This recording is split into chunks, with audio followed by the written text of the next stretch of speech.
valid, which is, is when they call you up on the stand and you're caught by surprise the best time to bring it up? And I don't know, maybe I'm a big chicken. My guess would be not really.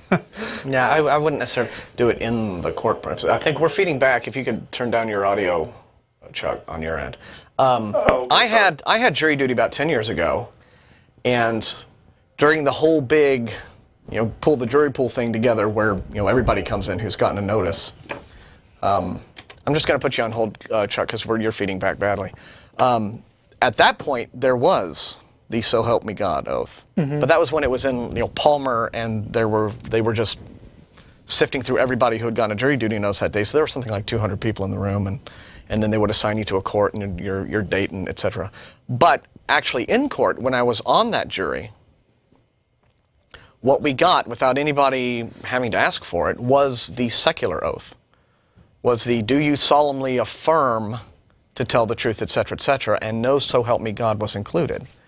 And that was just what the judge offered. So it could just depend on the court you're in, etc., but for the most part, I do believe the practice is to have the "So Help Me God" oath. So maybe while you're in the courroom at the time, it's not the time to bring it up, but it could be a thing later on to bring up to your congressman maybe. Or something. So Chuck, well, yeah. Okay, yeah, and also, am I still feeding back? No, you're better now. Okay. Also, one thing that that Ray guy pointed out that the Jews have, they're in Israel now. Well, I want to remind him that before the Jews were in Israel, the Jews were in Germany. Mm-hmm. Well, yeah. Okay. And you're saying the Bible did not prophesy the Nazi Holocaust? No, I'm just saying that before the Jews took over Israel, they took over Germany. But they got kicked out of Germany. They took? So why didn't the Bible... Wait. Let's go back to that other thing. Germany. Go back to that other thing. When did they take over Germany? Yeah, when did they take over Germany? Well, that was why that's why the Jews were so hated in Germany. Okay, I'm not going to deal with this. Excuse me? Whatever.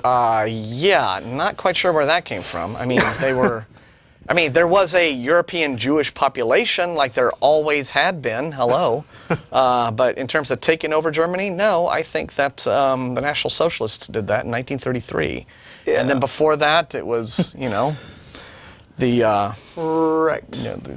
post. I mean, after the Weimar, there was I don't think that there was any. You think you can just read a history book on that one, pal? Okay. All right.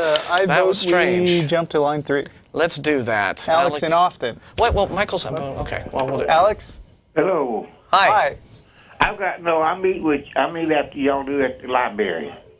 Okay. Matt wanted something from a book, and I got the address for it today. Okay. Yeah. And this is it. It's written by Harper and Row Publishers. Okay. Yeah. 10th East 53rd Street, New York, New York, 10022. We don't need to know the citation. What exactly is the book? We don't. It's Gerald Mann's book, and he wants to read it. He wanted copies. He said, call me and try to get hold of him. Not just give me the number or something else that I can. Okay, and so you found a book for Matt then? Yeah, that he wants. Okay, well, we'll let him know. Okay, Alex found your... And if y'all will give him the address, we can get it right and get the copy of the book. Okay, but don't give it out on the air, please. Yeah. Send me back to the operator or whoever y'all got on the switchboard, and I'll give it to him. Okay, I'll put you on hold. And that's... Yeah. We're here to serve. That was not the call I was expecting. No, because it said there's something else there. So in the interim, okay. Michael wants to actually talk on our subject that is presumably down there. So yes, we have a different Michael in Nashville. Yes. Michael, in Nashville, you're on. Hey, what's going on, guys? Good. I mean, nothing. It's just hijinks and tomfoolery. I actually had a little story to present on the topic that you guys had. I didn't want to take more than 5 minutes because you guys got other callers. Okay.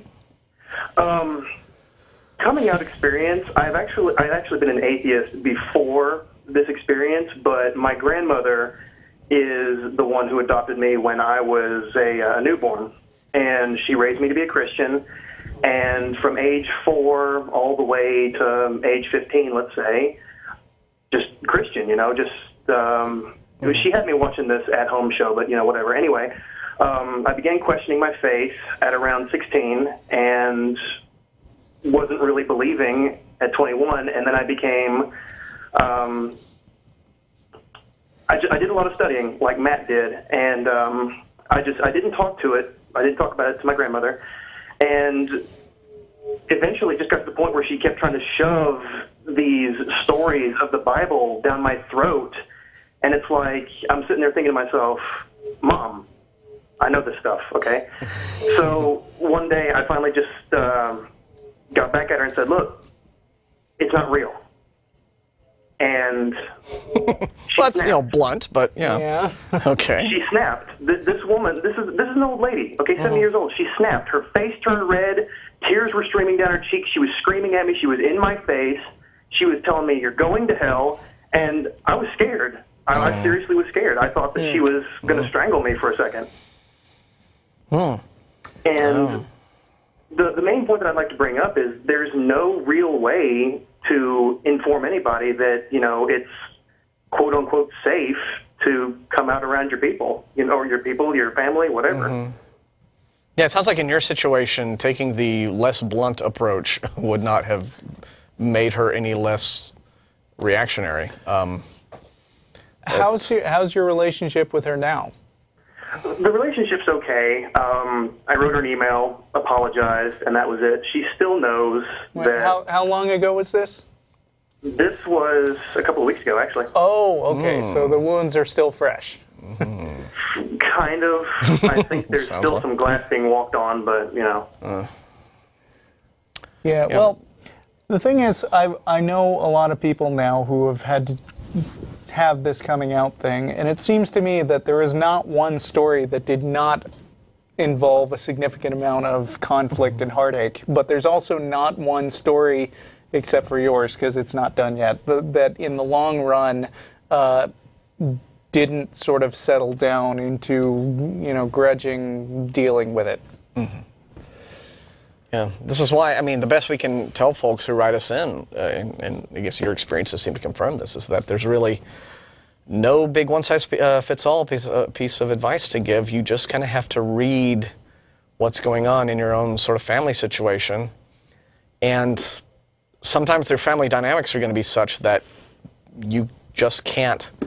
But you said what you said out of a sense of frustration that, you know, she was just hammering you with this stuff.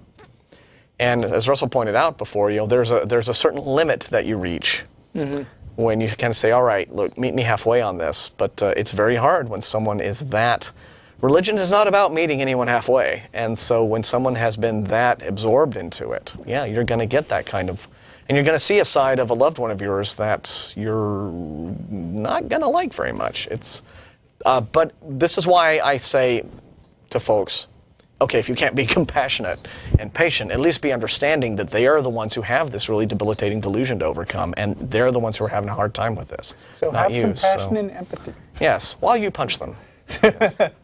Right, and you know, the whole empathy thing is, I've tried to understand why she believes what she does, and the belief in a God and that all the things in the Bible happen. She believes the Bible word for word, and I just can't believe it. I mean, seriously, unicorns, demons, angels, gods. Zombies. Come on. That's stuff that you find in games like World of Warcraft, Russell. Hey, now. But the overall point is I stopped believing because, like, the atheist community tries to, I don't say tries to get out there, but the general idea... They can't see it. Oh, well. It says pone. Go on, we're listening. Yeah, sorry. But, you know, I try to understand her point, and reality is difficult. It can be, and religion's a way, I guess, to cope with that. But I just kind of prefer reality, really. That simple. Nice place. And the very idea, that just knowing that she was in my face screaming at me, just kind of just broke something, it felt like. But. Well, yeah, what it broke was that family bond, right? That trust, that sense of security that you get, that you're supposed to have, that of all the people in your life who aren't supposed to go psycho and be all up in your face are your family, if no one else. And and religion has that power. Religion has that power to just snap families in half, like that. So we're sorry, but you know, you sound like you're dealing with it as best you can, and so. Yeah. So appreciate you sharing. Thanks for calling, and good luck with your family. Hey, no problem. Thanks, guys. Okay, bye. Take care. I don't do this often, but we got an email while we were here on the air addressing the first caller, Ray. Because our viewers are exactly that awesome. I know. Yes.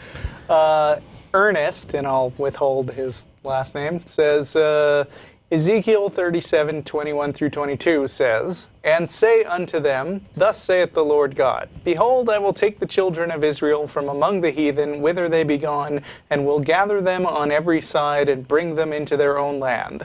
And I will make them one nation in the land upon the mountains of Israel, and one king shall be king to them all, and they shall be no more..." There's no king of Israel, is there? No. Okay. But see, you're not interpreting. Oh, I'm sorry. "And they shall be no more two nations, neither shall they be divided into two kingdoms any more at all." And then Ernest comments, and I'm not going to vouch for the goodness of Ernest's comment because I haven't really processed it yet. "The next time a Christian puts this to you, I have a suggested response. Oh, are you a Mormon? This scripture is used all the time by Latter-day Saints to indicate that birth of the church in Rocky Mountains was prophesied. I imagine this will throw the caller off if they are not Mormon, and it will make the point that scriptures are open to lots of interpretation and are used by different people to indicate different things." Yeah. But another thing that those passages also indicate is that this is bringing the two nations of Israel that were at the time, right. It was Israel and Judah, right? Yes. Bringing them together and unifying them, which is not really what was going on after World War II. I mean, that's not what the situation that was being dealt with in 1948 specifically, right? So it seems to be talking about political realities at the time the book of Ezekiel was written, and not about political realities 2 millennia later or more. Right. And did this have, was this actually, I mean, does this actually deal with the creation of Israel that happens in the Bible? I'm not sure, because I'm not sure of the context. Yeah. But anyway, I don't want to speculate. I'd rather go back and read.